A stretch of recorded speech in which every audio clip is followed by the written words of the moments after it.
Hello friends, welcome to Sutapa's kitchen. দেখেই বুঝতে পারছো আজ আমি তোমাদের জন্য দারুণ মজাদার একটি মুখরোচক খাবার নিয়ে চলে এসেছি। ঘরে কিভাবে খুব সহজে পাপড়ি চাট বানানো যায় সেটা কিন্তু আমি তোমাদের আজ করে দেখাবো। আলুগুলো বয়েলড করেই রেখেছিলাম, কেটে টুকরো টুকরো করে নিচ্ছি। আমি এখানে দুটো আলু ব্যবহার করেছি, একটা গোটা পেঁয়াজ আর একটা গোটা টমেটো আর 4-5টা কাঁচা লঙ্কা আমি কেটে টুকরো করে রেখেছি। একটু আলুগুলো নুন দিয়ে মাখিয়ে একটু কাশ্মীরি লাল লঙ্কার গুঁড়ো মাখিয়ে নিচ্ছি। বয়েলড আলুগুলো প্রথমে একটু নুন দিয়ে মাখিয়ে নিয়েছি। এবার একটু ব্ল্যাক পেপার মাখিয়ে নিচ্ছি। নুন, গোলমরিচ আর কাশ্মীরি লাল লঙ্কার গুঁড়ো দিয়ে প্রথমেই আমি আলুগুলো একটু মাখিয়ে নিলাম।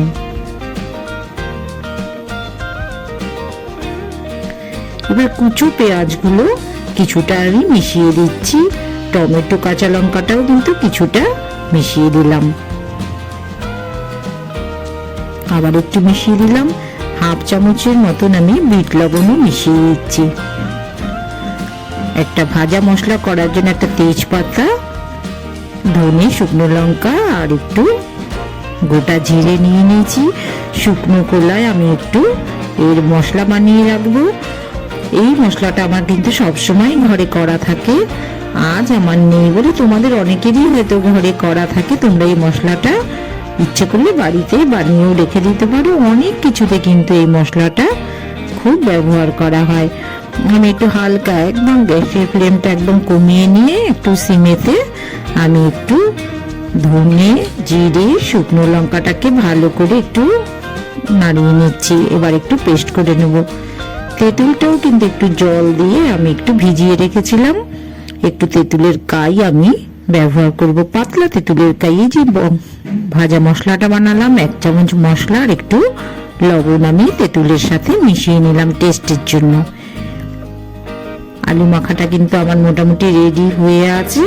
এবার আমি এর সাথে একটু তেঁতুলের কাইও একটু মিশিয়ে দিলাম আর গুঁড়ো মশলা যেটা বানিয়েছিলাম সেটাও একটু মিশিয়ে দিলাম। এই ভাজা মশলাটা তোমরা ইচ্ছে করলে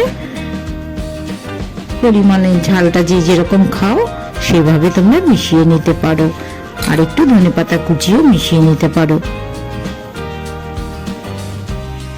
এবার যে পাপড়িগুলো বাজার থেকে কিনে রাখা আছে সেই পাপড়িগুলোর মধ্যে আমি কিন্তু একটু টমেটো সস লাগিয়ে নিচ্ছি।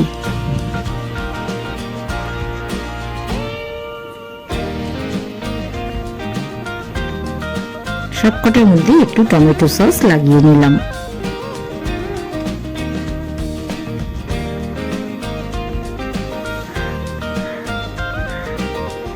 আমার লাগানো হয়ে গেছে, এই যে মশলাটাও কিন্তু ওদিকে রেডি আছে।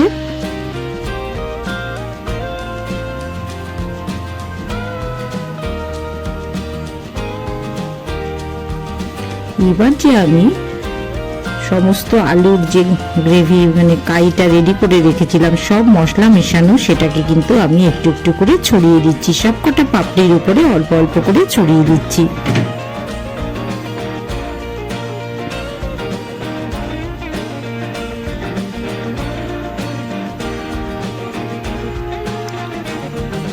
তোমরা তোমাদের পরিমাণ মতন যে যেরকম আলু খেতে ভালোবাসো সেই রকম পরিমাণে তোমরা ব্যবহার করতে পারো। আমি এখানে 2টো আলু মতন ব্যবহার করেছি।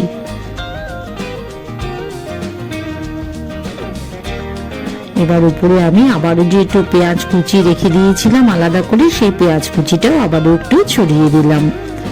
এবার দই যে মানে টক দই যেটা প্যাকেটে কেনা আছে সেটাকে কিন্তু আমি সবকটা পাপড়ির উপরে একটু ছড়িয়ে দিচ্ছি।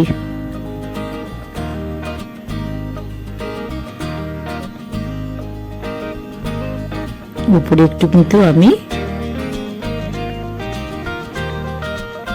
টমেটো সসও ছড়িয়ে দিলাম।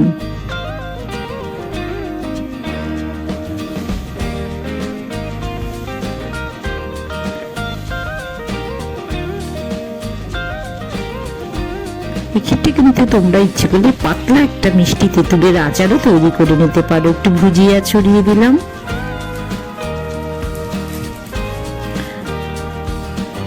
আবারও একটু ছড়িয়ে দিচ্ছি।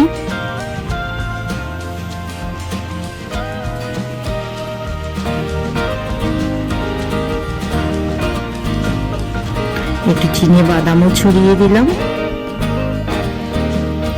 সুতপাস কিচেন এরকম নতুন নতুন রেসিপি নিয়ে আসবে তোমাদের জন্য। তোমরা সব সময় ফলো করো আমার এই চ্যানেলটিকে, ভালো লাগলে সাবস্ক্রাইব করো, লাইক শেয়ার করো, পাশে থেকেও। আবার দেখা হবে।